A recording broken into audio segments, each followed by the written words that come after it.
오늘 우리에게 주신 하나님의 말씀은 사도행전 25장 13절부터 27절 말씀입니다.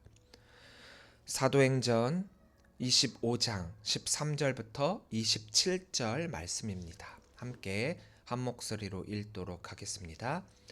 수일 후에 아그리빠 왕과 버니게가 베스도에게 문안하여 가이사랴에 와서 여러 날을 있더니 베스도가 바울의 일로 왕에게 구하여 이르되 벨릭스가 한 사람을 구류하여 두었는데 내가 예루살렘에 있을 때 유대인의 대제사장들과 장로들이 그를 고소하여 정죄하기를 청하기에 내가 대답하되 무릇 피고가 원고들 앞에서 고소 사건에 대하여 변명할 기회가 있기 전에 내주는 것은 로마 사람의 법이 아니라 하였노라. 그러므로 그들이 나와 함께 여기 오매 내가 지체하지 아니하고 이튿날 재판 자리에 앉아 명하여 그 사람을 데려왔으나 원고들이 서서 내가 짐작하던 것 같은 악행의 혐의는 하나도 제시하지 아니하고 오직 자기들의 종교와 또는 예수라 하는 이가 죽은 것을 살아있다고 바울이 주장하는 그 일에 관한 문제로 고발하는 것뿐이라. 내가 이 일에 대하여 어떻게 심리하는지 몰라서 바울에게 묻되 예루살렘에 올라가서 이 일의 신문을 받으려느냐 한즉 바울은 황제의 판결을 받도록 자기를 지켜주기를 호소하므로 내가 그를 가이사에게 보내기까지 지켜두라 명하였노라 하니 아그리빠가 베스도에게 이르되 나도 이 사람의 말을 듣고자 하노라. 베스도가 이르되 내일 들으시리이다 하더라. 이튿날 아그리빠와 버니게가 크게 위험을 갖추고 와서 천부장들과 시중의 높은 사람들과 함께 접견 장소에 들어오고 베스도의 명으로 바울을 데려오니 베스도가 말하되 아그리빠 왕과 여기 같이 있는 여러분이여 당신들이 보는 이 사람은 유대의 모든 무리가 크게 외치되 살려두지 못할 사람이라고 하여 예루살렘에서와 여기서도 내게 청원하였으나 내가 살피건대 죽일 죄를 범한 일이 없더이다. 그러나 그가 황제에게 상소한 고로 보내기로 결정하였나이다. 그에 대하여 황제께 확실한 사실을 아랠 것이 없으므로 신문한 후 상소할 자료가 있을까 하여 당신들 앞 특히 아그리빠 왕 당신 앞에 그를 내세웠나이다. 그 죄목도 밝히지 아니하고 죄수를 보내는 것이 무리한 일인 줄 아나이다 하였더라. 아멘. 할렐루야. 오늘도 주의 전을 차신 우리 성도님들을 주님의 이름으로 사랑하고 축복합니다. 우리 옆에 계신 분들과 함께 인사 나누겠습니다. 사랑합니다. 축복합니다. 사랑합니다. 축복합니다. 설 명절을 잘 보내셨나요? 이번 명절은 특히나 좀 우리 가족들과 만난 기쁨이 컸고 또 그와 더불어서 굉장히 육체적으로 피곤한 명절이었던 것 같습니다. 하지만 그럼에도 이 명절을 통하여서 갖게 되는 우리 가족들 간의 사랑을 우리가 깊이 기억하면서 다음의 명절을 또다시 기대하고 고대하며 기다리는 우리 성도들이 되시기를 바랍니다. 우리가 신앙생활을 하다 보면은 겪게 되는 것 중에 하나가 선택의 순간을 만나게 된다라는 거예요. 믿음대로 살고 싶기는 하지만 현실이 우리를 흔들 때가 참 많이 있습니다. 말씀대로 살고 싶은데 자꾸 손해가 생길 때가 많아요. 하나님을 기쁘시게 하고 싶지만 사람들의 눈이 더 두려울 때가 있습니다. 이것이 바로 신앙의 딜레마입니다. 딜레마란 두 가지 선택 모두가 쉽지 않고 어느 쪽을 선택을 해도 부담이 되는 것을 말합니다. 어느 쪽으로 가도 손해같고 어느 쪽으로 가도 마음이 편치 않은 상태를 딜레마다라고 하는 거죠. 제가 오늘 이 말씀을 준비하면서 제 스스로에게 먼저 한번 물어봤어요. 너는 정말 딜레마의 삶 없이 신앙생활을 하고 살아가고 있느냐? 솔직히 쉽지 않더라고요. 정말 내가 이러한 상황에 닥치게 됐을 때 아무런 고민 없이 선택을 할 수 있었는가? 목회자인 저조차도 말입니다. 신앙의 딜레마는 두 주인을 동시에 붙들려고 할 때 생기게 됩니다. 예수님도 우리들에게 말씀하셨죠. 너희는 두 주인을 섬길 수 없다라고요. 우리가 하나님도 붙들고 싶고 세상의 안전도 붙들고 싶을 때, 또 하나님의 뜻도 따르고 싶고 내 체면도 지키고 싶을 때, 믿음도 지키면서 손해는 보지 않으려고 할 때 딜레마가 시작이 됩니다. 딜레마는요, 상황이 복잡하기 때문에 생기는 것이 아니라 나의 마음이 두 개로 나뉘어지기 때문에 생기는 것입니다. 겉으로는 어려운 상황 같지만 사실은 결단하지 못하는 그 마음이 문제라는 거예요. 본문을 보면 베스도 총독이 등장을 합니다. 우리는 지난주에 말씀을 나누면서 벨리스 총독을 이어 베스도 총독이 이곳으로 부임했다라는 것을 알게 되었습니다. 얼마 되지 않았죠. 이제 이 유대인들의 환심을 사서 그들을 잘 다스리고 또 그로 말미암아 황제의 신임도 얻어야 되는 그런 상황이 되고 있습니다. 베스도로서는 어쩌면 지금 이 상황이 굉장히 난감한 상황이라는 거예요. 유대인들은 바울을 죽이려 하고 있지만 바울은 로마 시민권자이기 때문에 이 상황 가운데 황제에게 상소를 했단 말이에요. 베스도는 정치적으로 딜레마에 빠지게 되었습니다.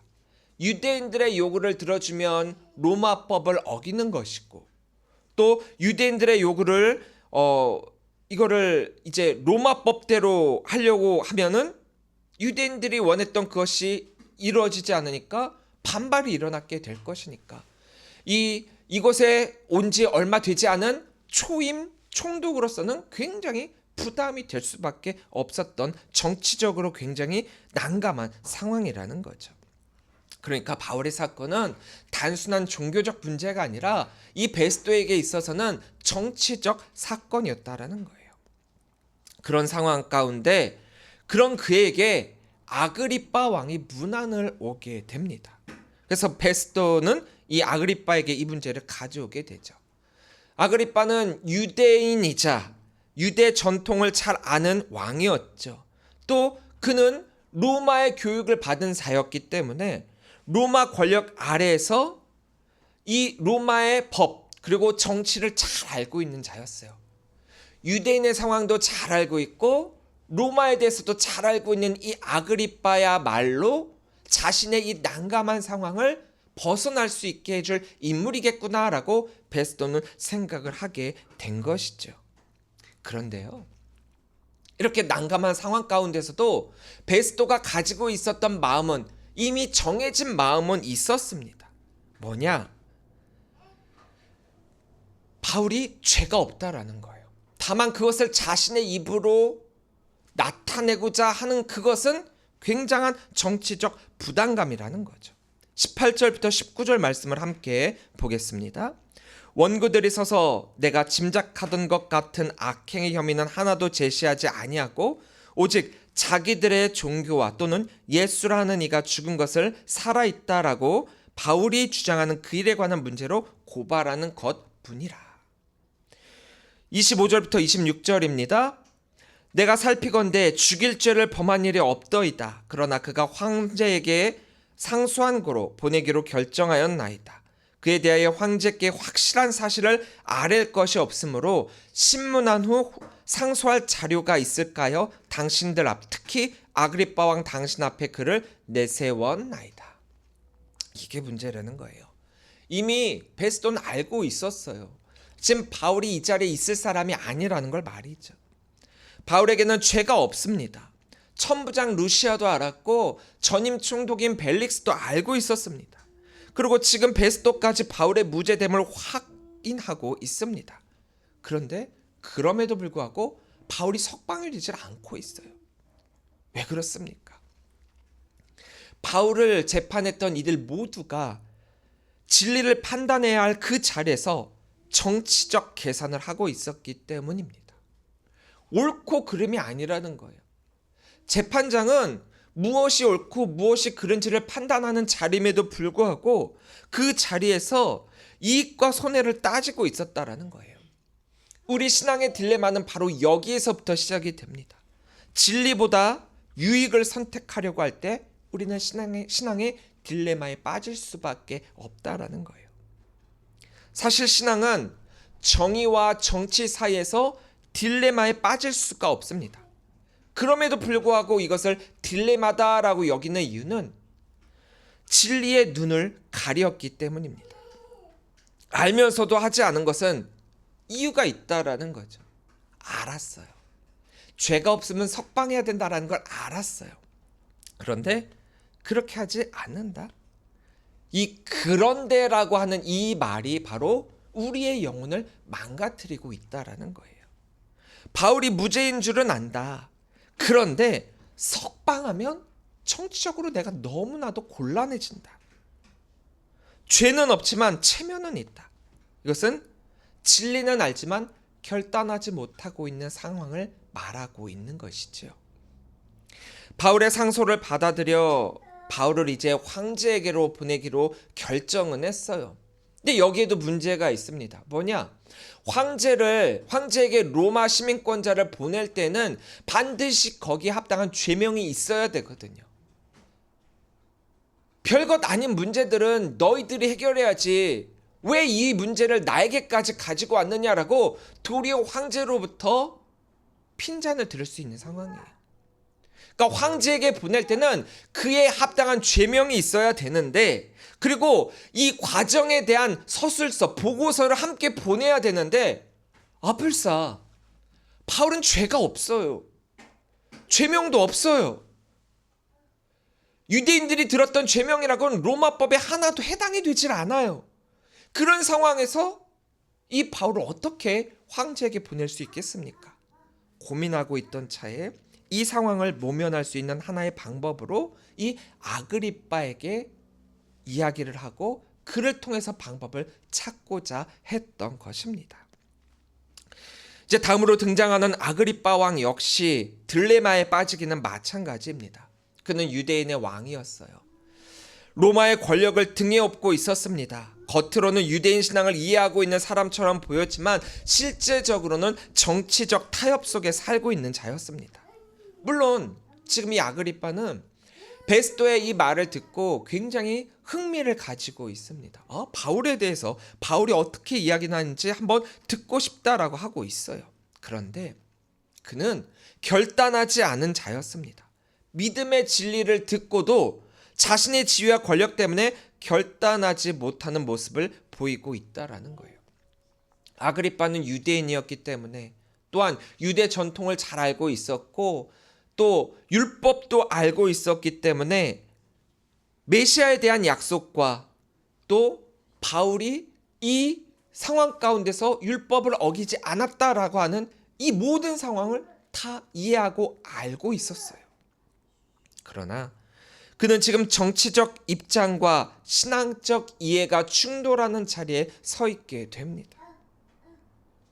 오늘 읽지는 않았지만 다음에 나오게 될 사도행전 26장에서 아그리빠는 바울에게 이렇게 이야기를 해요. 28절인데요.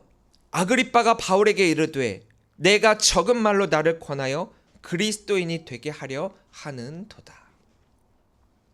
이 말이 무슨 의미죠? 바울이 이제 자신의 상황에 대해서 설명을 하고 복음에 대해서 그 복음의 도를 선포하는 그 자리에 이 아그리빠가 있었고 그 복음을 들었단 말이에요. 그러니까 바울의 말을 들으니까 들으면 들을수록 바울의 말에 흔들리는 거예요. 마음이 흔들렸다는 거죠. 그런데 결단은 하지 못했어요. 얼마나 안타까운 말입니까? 거의 믿을 뻔했지만 결국 믿지 않은 사람이에요. 거의 믿지 않았다라는 것은 믿지 않았다란 말과 똑같습니다. 거의 믿지 않았다는 믿었다가 아니에요. 수학에서는 거의 무한대에 향해 나간다라고 하면 무한대라고 이야기를 합니다. 거의 0에 다가가고 있으면 0이라고 이야기를 해요. 그런데 우리 신앙에 있어서 거의 믿어지는 것은 믿는 게 아니에요. 반대입니다. 믿지 않는 거예요. 아는 것과 믿는 것은 다릅니다. 진리는 들었지만 삶을 바꾸지 않았습니다. 감동받는 것과 따르는 것은 다르다라는 거죠. 이것이 종교적 딜레마입니다.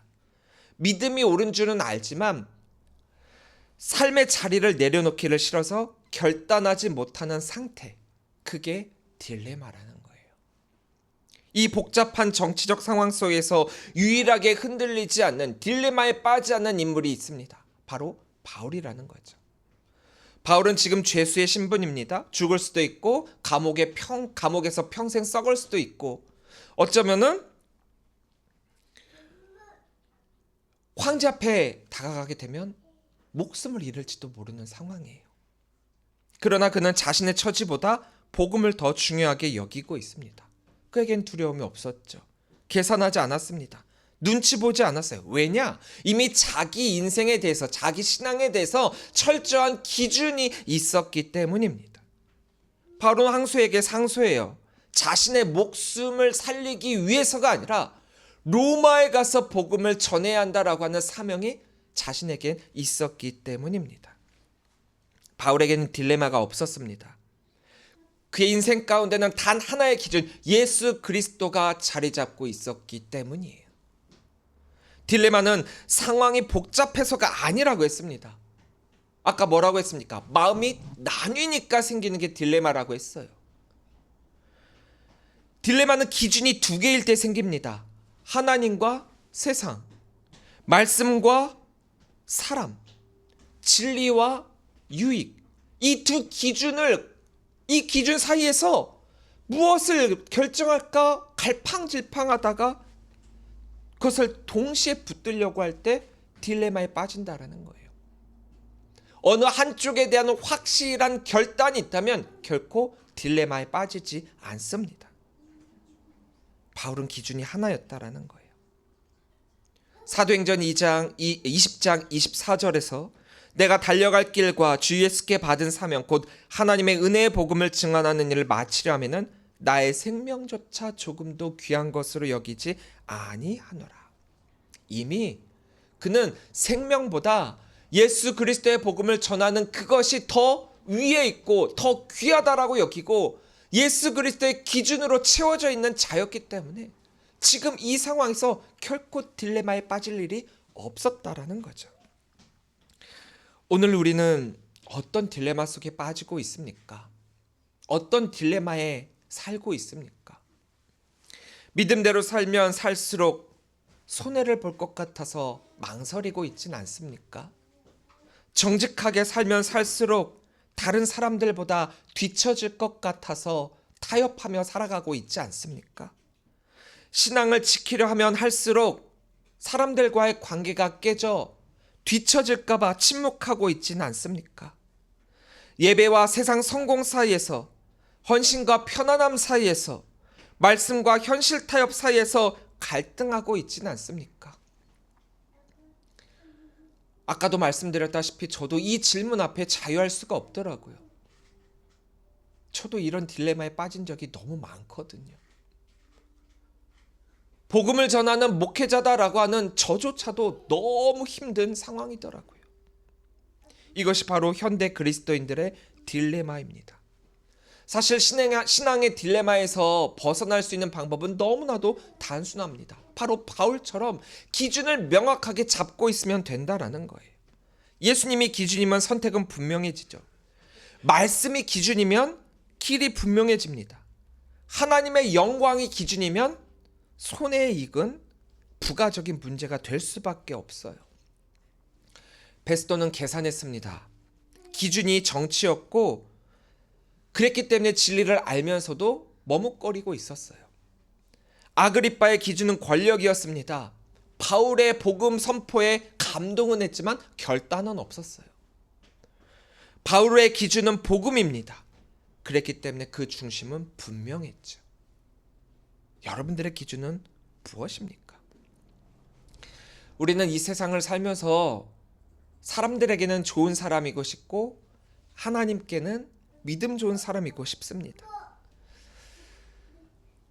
하나님도 사랑하고 동시에 세상의 인정도 놓치고 싶지 않은 거예요. 그런데 아까도 예수님께서 말씀하셨다시피 한 사람이 두 주인을 섬길 수 없다라고 했습니다. 두 인정을 다 받고 싶은데 그래서 두 인정을 다 받는다면 그게 베스트인 것처럼 보이지만 실상은 가장 최악의 선택이 된다라는 거예요. 결코 그럴 수 없고 우리는 결국 선택을 해야 합니다. 그리고 어쩌면 우리의 그 선택이 때로는 세상의 안전지대를 벗어나는 것 같은 모습까지 보이게 됩니다. 여러분, 어느 것 하나만 선택해야 될 때 여러분들은 어떤 마음이 드십니까? 분명히 성경은 우리들에게 예수 그리스도의 말씀처럼 두 주인을 섬길 수 없고 반드시 하나를 선택해야 되며 너희는 뜨겁거나 차갑거나 해야지 뜨뜻미지긴 해서는 안 된다라고 했는데 우리는 자꾸 그 중간에 있으려 한다라는 거죠. 왜 선택을 해야 돼? 선택하지 말고 뭘 굳이 그렇게 해야 돼? 그냥 적당하게 양자가 조금씩 양보를 해서 좋은 게 좋은 거지. 근데 지난주에 뭐라고 얘기했습니까? 중립은 옳은 게 아니라고 했죠. 진리를 앞에 두고 있는 중립은 결국 진리를 포기한 것과 똑같다라고 했습니다. 딜레마의 가장 큰 특징은 결단지연이라는 거예요. 중립인 것처럼 보이지만 사실은 진리를 선택하지 않은 비진리 가운데에 빠지게 된다라는 거예요. 결단을 지연한다? 나중에 할게. 이 나중은 결국에는 결정을 제대로 하지 못하게 만드는 결과를 낳게 된다라고 했어요. 신앙생활은 딜레마 속에서 머뭇거리는 삶이 아니라 사명 속에서 결단하는 삶입니다. 세상은 우리들에게 계속 딜레마를 만들어서 우리들에게 던지고 있어요. 이럴 땐 어떡할래? 이럴 땐 어떡할래? 그러나 우린 선택해야 합니다. 사람이 아니라 하나님을, 또 이익이 아니라 진리를, 그리고 편안함이 아니라 십자가를 선택해야 합니다. 그럴 때 우리의 삶은 딜레마에 빠지는 것이 아니라 하나님의 뜻 안에서 분명한 방향을 가진 인생이 되는 것입니다. 손해냐 이익이냐가 아니라 편하냐 불편하냐가 아니라 주님의 뜻이냐라고 묻는 그 질문 앞에 우리는 결코 딜레마에 빠지지 않습니다. 믿음은 지켜보는 것이 아니라 따라가는 거예요. 결단을 미루는 동안 우리는 점점 세상 쪽으로 기울어지게 됩니다. 난 그렇지 않아요 라고 말하는 이 순간에도 말입니다. 오늘 이 시대에 우리 신앙인들에게 주어진 딜레마는 사실 딜레마가 될 수 없습니다. 그럼에도 우리는 딜레마에 빠지고 있어요. 왜냐? 오늘 우리 시대는 우리들에게 이렇게 이야기를 하고 있거든요. 믿음은 개인적인 것으로만 남기라고 이야기를 합니다. 교회는 조용히 있으라는 분위기를 만들고 있고요. 진리는 상대적인 그 문화를 양산하도록 독려하고 있고 죄를 죄라고 말하지 못하도록 말하고 있습니다. 이럴 때 우리는 어떻게 해야 합니까? 바울은 상황을 보고 계산하지 않았으며 그는 어떠한 곳에서도 결코 그 사명을 잃어버리지 않았습니다. 사랑하는 성도 여러분, 우리는 신앙의 딜레마에 빠져서는 안 됩니다. 하나님도 붙들고 세상을 붙들려 해서는 안 됩니다. 우리의 기준은 명확해야죠. 바로 바울처럼 말입니다. 예루살렘에서 억울하게 유대인들의 고발에 의해서 2년 동안 감옥에 있었던 바울이잖아요. 그런 그를 바라보면서 제가 느끼게 된 건 뭐가 있느냐? 참 바울 고독했겠다. 죄인의 신분으로 이 옥에 갇혀서 그 2년이라는 시간을 홀로 자신의 처한 상황을 바라보고 있으면서 좌절감이나 무력감, 홀로 있다라고 하는 외로움 속에 그는 있지 않았을까요? 인간의 마음으로 그곳에 있었다라고 한다면 너무나도 슬펐을 거예요. 비록 그는 죄가 없는 것이 분명했고 또 이것이 곧바로 석방으로 이어지게 될 것이다라고 하는 확신이 있을지라도, 또 그와 더불어 믿음이 좋으니다라고 하더라도 이러한 상황이 너무 오랫동안 질질질질 끌게 된다라고 한다면 지치거든요. 지쳐요. 너무 힘들어요. 자신 처한 이 상황으로 인해서 우리 역시도 만약 이 바울과 똑같은 상황이 된다라고 하면 그 옛날 애굽에서 노예 생활했던 그 이스라엘 백성들이 원망하며 부르짖었던 그 모습처럼 우리도 하나님을 원망하지 않을까요? 우리의 신앙생활은 광야를 걷는 길과 같습니다. 보통 우리가 우리의 신앙을 이 광야에 비유할 때 광야는 힘들고 어렵고 우리가 받는 이 고난으로 인해 우리의 신앙을 훈련받는 곳이다 라고 비유하고 있습니다. 하지만 광야는 고난이 아니에요. 성경에 나오는 광야는 하나님이 우리를 만나주시는 곳이자 우리가 하나님을 만나는 곳입니다. 아무것도 할 수 없다는 막막함과 무력감, 그런 것들로 인해서 좌절감을 갖게 되는 곳이 아니라 도리어 주님만이 나의 도움이심을 확인하고 주님께서 나를 택하여 사용하신다라고 하는 확신이 서게 되는 그곳이 바로 광야입니다. 나를 통해 오직 하나님의 뜻이 실현되기를 소망하는 그곳이 광야라는 거예요. 이것이 우리의 신앙 길입니다. 광야는 정말 아무것도 없는 곳이에요. 정말 아무것도 없어요. 풀도 하나도 없고요. 그냥 불구스름한 땅이 그냥 언덕져 갖고 그냥 아무것도 보이지 않는 그런 곳이에요. 얼마나 적막하고 막막한지요. 하나님을 의지하지 않고서는 살아갈 수 없는 그런 그곳이 광야라는 겁니다. 이제 우리는 그런 곳을 지나가고 있습니다. 그런 곳을 살아가고 있습니다.